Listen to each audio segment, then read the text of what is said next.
क्या हुआ कि सूत जी महाराज आ गए। आज इन संतों ने सूत जी को प्रणाम किया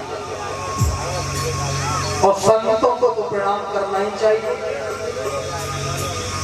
और जैसे प्रणाम किया बोला बाबा आओ आओ, आसन दे दिया और सूत जी महाराज को बिठा दिया, जलपान कराया और जलपान कराने के बाद में कहा प्रभु ऐसी कोई कथा सुनाओ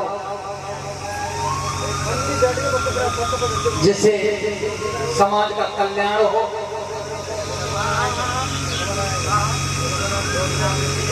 भैया ओ भैया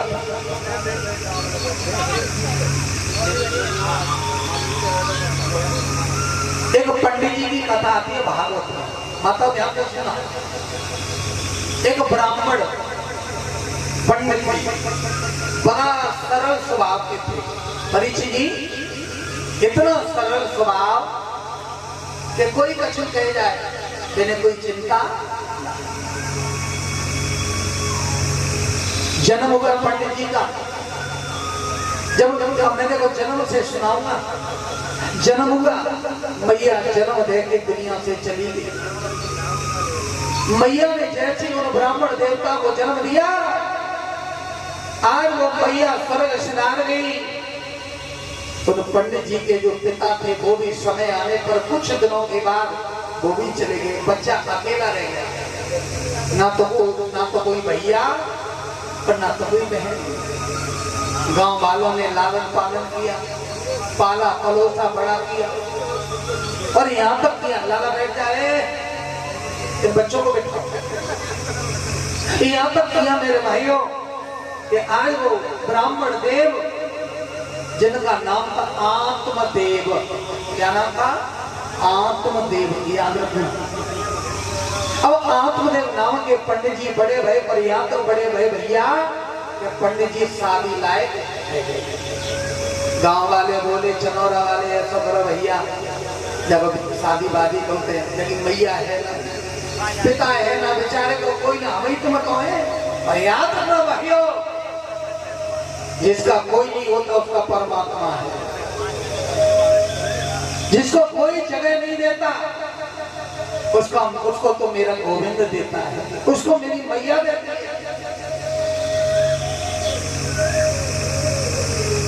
केवल एक दो लोग ही देखेगा, हमारा मन इधर ही जाएगा। मेरे भाइयों इस व्यवस्था को बनाया करें हमारे कार्यकर्ता। गांव वालों ने सोचा शादी करा दी। एक पत्नी घर में आई परीक्षित जी, जिसका नाम है धुंधली। क्या नाम था? धुंधली। ध्यान से सुनना, ज्यादा समय नहीं, बहुत शॉर्ट कहूंगा, बहुत अच्छी अच्छी बातों को रखूंगा। पंडित जी का नाम था आत्मदेव, पत्नी है धुंधली, घर में आ गई और देखना इन पंडित जी ने क्या किया कि एक तुलसी का पेड़ लगाया, वो सूख गया। केला का पेड़ लगाया, वो भी सूख गया। गांव वाले बोले एक काम करो भैया, जी गैया की बछिया है, बछिया जाको दे दे, बड़ी है जाएगी, दूध देगी, जाको गुजारो हुई। आज बछिया को दो गांव वालों ने, लेकिन देखना भाइयों किस्मत कैसी निकल गई उन ब्राह्मण देव की। उन गैया को भी पाला, अरे गैया भी 5 रहेगी। बोल गोविंद भगवान। घर में पत्नी आई धुंधली, जब धुंधली के गर्भ से न कोई बेटा न कोई बेटी, वो भी 5। हाथी एक तंत बिन, कामिर एक तंत बिन, ये बिल्कुल सोनी बताई है। मंदिर एक दीप बिन,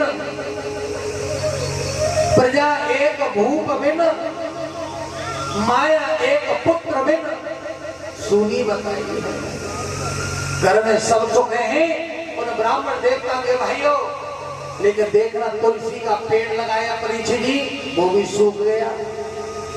केला का पेड़ लगाया, वो भी सूख गया। गौ माता पाली, तो 5 और घर में पत्नी तो भी 5।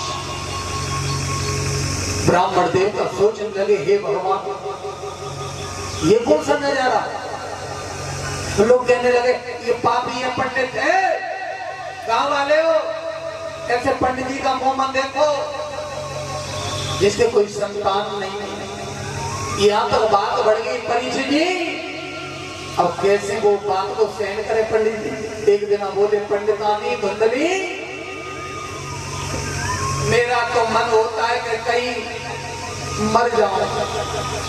आज पंडित जी मरने के लिए चले, रात का समय है।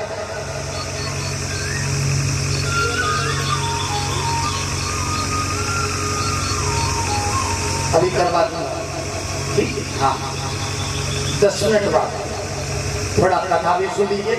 हाँ एक जयकार करो, बोलिए चनौरी मैया की। अच्छा कथा समझ में आ रही हुई। हाँ पंडित जी ब्राह्मण देवता आज मरने के लिए चले और एक संत मिल गए, ऐसे सदगुरु। बोले आ जा रहे हो, रात का समय और तुम कहाँ जा रहे हो भाई। बोले पंडित जी मैं मरने के लिए जा रहा हूँ बाबा। क्यों, मेरे कोई संतान नहीं। बोले ओ संतान की खातिर वो भी तुम मरने के लिए जा रहे हो। ऐसा करो अपने हाथों की रेखा दिखाना। आज मेरे बहन भाइयों उन ब्राह्मण देवता ने अपना हाथ उन संत के हाथों में दिया और जैसे ही उन संत जी ने हाथों को पकड़ा और पकड़ने के बाद में जैसे हाथों की रेखा देखी, संत भगवान की आंखों से आंसू आ गए माता और बोले लाला मैं झूठ नहीं बोलूंगा, इसमें क्या लिखा मालूम है। सुनो विप्रमया दे अनह प्रारब्ध तो विलोकितम सप्ता सप्त जन्माभिद न पुत्रो नेवच नेवच। यानी तेरे एक जन्म की चली क्या, तेरे 7 जन्म तक कोई संतान नहीं है। पंडित जी बोले गुरु जी मैं मर जाऊंगा। अभी तो ये मालूम था कि ऐसे जन्म में संतान नहीं है गुरु जी। अब ये मालूम पड़ेगा कि 7 जन्म तो संतान नहीं है गुरु जी, ये दुख कैसे झेलूं। बाबा मैं मरूंगा। संत बोले बेटा मरे मत, मरे मत, ये फल लेगा। अपनी झोली में हाथ डालो और फल निकाला और कहा इस फल को ले जा अपनी पत्नी को खिलाना, कोई न कोई संतान जरूर होगी। बोल गोविंद भगवान। क्यों, क्योंकि रामचरितमानस में भैया ध्रुव जी संत तुलसीदास लिख रहे हैं। क्या लिख रहे हैं।